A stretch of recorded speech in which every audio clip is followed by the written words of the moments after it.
Hi friends, Siva Ayali சீரியலை பற்றி தான் நம்ம இந்த வீடியோக்குள்ளே நம்ம பார்க்க போகிறோம். வாங்க நம்ம வீடியோக்குள்ளே போகலாம். இந்திராணி அயலிட்ட சொல்கிறாங்க, இந்த கல்யாணத்துக்கு நீ சம்மதிச்சேன்னா நானும் சம்மதிக்கிறேன், உனக்கு இஷ்டம் இல்லைன்னா இந்த கல்யாணத்தை இதோட நிறுத்திடலாம் அப்படின்னு சொல்லவோ அப்போ கபிலன் மன்னிப்பு கேட்குறாங்க.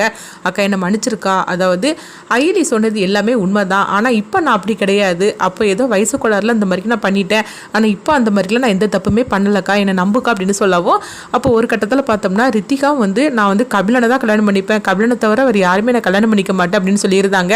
கபிலன் மட்டும் எனக்கு கிடைக்கலன்னா நான் தப்பான முடிவு தான் எடுப்பேன் அப்படின்னு சொல்லவும் அப்போ அயலி ஒரு கட்டத்தில் பார்த்தோம்னா அவங்க ரித்திகாவோட நிலைமையை பார்த்துட்டு அப்போ ஜமுனா சொல்கிறாங்க, அதுதான் இப்போ மாப்பிள்ளை அந்த மாதிரிலாம் தப்பு பண்ணலன்னு சொல்கிறாருல, இதுக்கு மேலே என்ன இருக்குது, நம்ம அவருடைய பழைய வாழ்க்கையெல்லாம் நம்ம பார்க்க வேண்டாம், இப்போ ஒரு நல்லவராக தானே இருக்கிறாரு, ரித்திகா மேலே அவர் உயிரே வச்சிருக்கிறாரு, அப்புறமா என்ன அப்படின்னு சொல்லவும் அப்போ அயலியும் சரின்னு சொல்லி சம்மதிச்சிருந்தாங்க.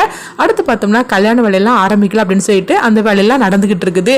இன்னொரு பக்கம் பார்த்தோம்னா இந்த தினேஷ் அவங்க தப்பிச்சிருந்தாங்க. தப்பிச்சதுமே அவங்க சொல்கிறாங்க, என்னை சரியாக மாட்டி விட்டுட்டால, அவளை சும்மா விடக்கூடாது, அந்த தீப்தியை நான் என்ன பண்ணுறேன் பாரு, அவளை சும்மா விட மாட்டேன், அது மட்டும் இல்லாமல் அந்த அயலியை நான் சும்மா விட மாட்டேன், அவளை பழி வாங்கியே தீரும் அப்படின்னு சொல்லிட்டு தினேஷ் கோபத்தோடு இருக்கிறாங்க.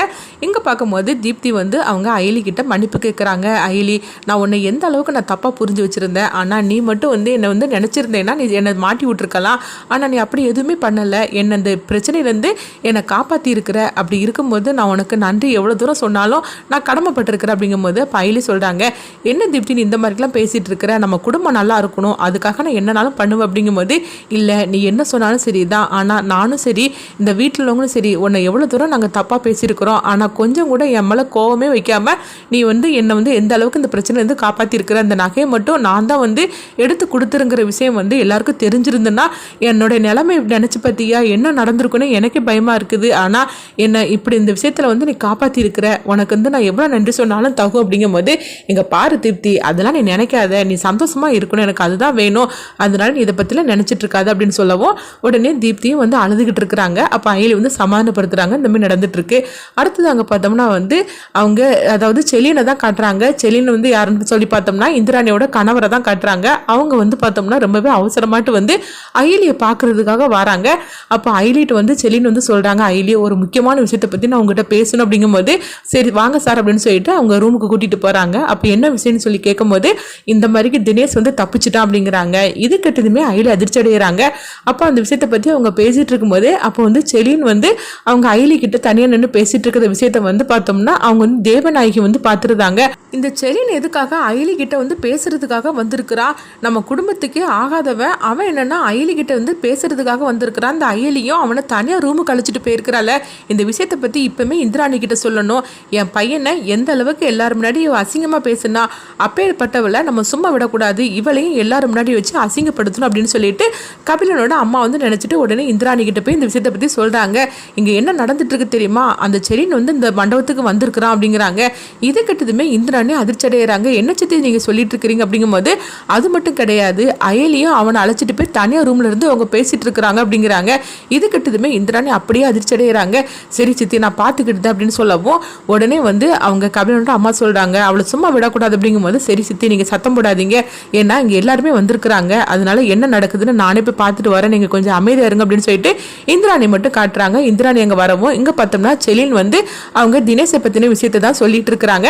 அப்படி சொல்லிட்டு இருக்கும் போதே இந்திராணி அங்கே வந்துருதாங்க. அங்கே வந்ததுமே என்ன அயலி நீ எதுக்காக இந்த ஆளை இங்கே கூப்பிட்டு வச்சு நீ பேசிட்டு இருக்கிற அப்படிங்கும்போது உடனே அவங்க செலின் சொல்கிறாங்க, இங்கே பாரு இந்திராணி, அயலி கிட்ட ஒரு முக்கியமான விஷயத்தை பற்றி நான் பேசுறதுக்காக வந்தேன் அப்படின்னு சொல்லவும் அயலி கிட்ட முக்கியமான விஷயத்தை பற்றி பேசுறதுக்கு என்ன இருக்குது, நீ எதுக்காக அங்கே வந்திருக்கிற அப்படின்னு சொல்லிட்டு ரொம்பவே திட்டிகிட்டு இருக்கவும் அப்போ எல்லாருமே வந்துருந்தாங்க. அதாவது அயலி வீட்டிலேருந்து எல்லாருமே வந்துருந்தாங்க.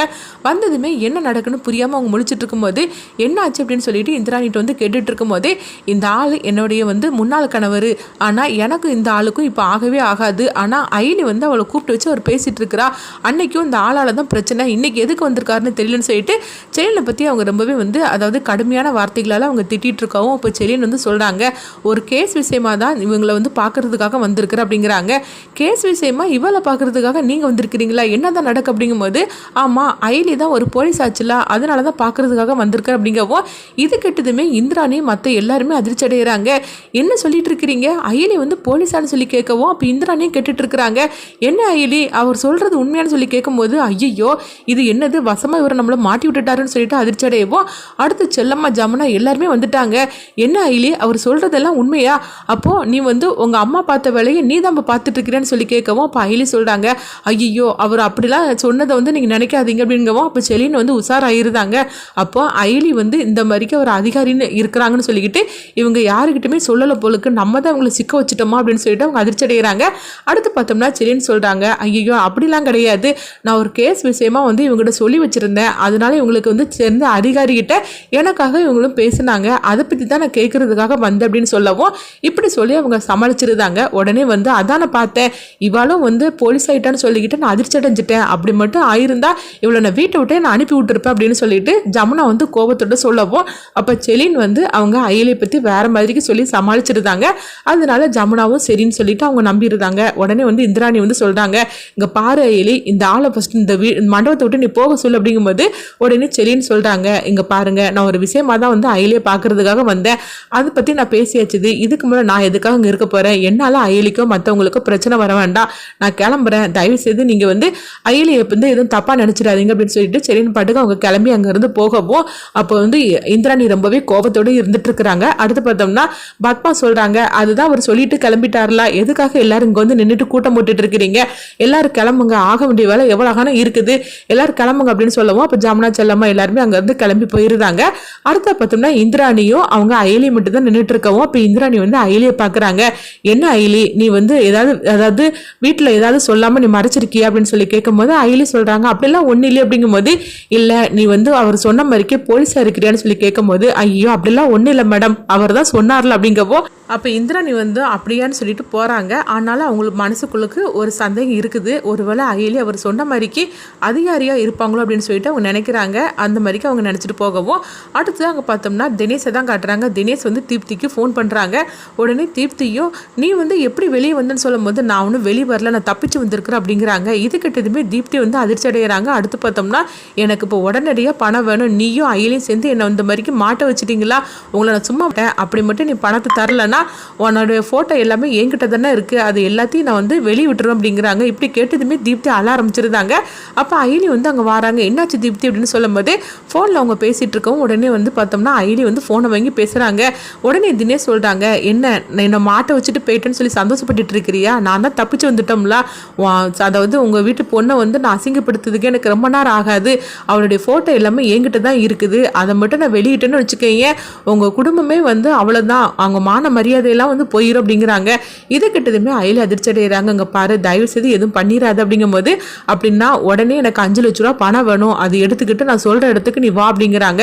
இது கேட்டதுமே அயலியும் சரி அப்படிங்கிறாங்க. அடுத்து பார்த்தோம்னா சிவா கிட்ட வந்து அயலி இந்த விஷயத்தை பற்றி சொல்லவும் தீப்தி வந்து அழுதுகிட்டு இருக்கிறாங்க. இப்போ அயலி வந்து தீப்தி கிட்ட சொல்கிறாங்க, அங்கே பாரு உன்னை இந்த பிரச்சனையிலேருந்து நான் காப்பாற்றுறேன், ஆனால் நீயே அழுதுகிட்டு எல்லாத்தையும் வந்து சொல்லிடாது அப்படிங்கவும் தீப்தியும் சரி அப்படிங்கிறாங்க. அடுத்து என்ன நடக்குன்னு பார்க்கலாம்.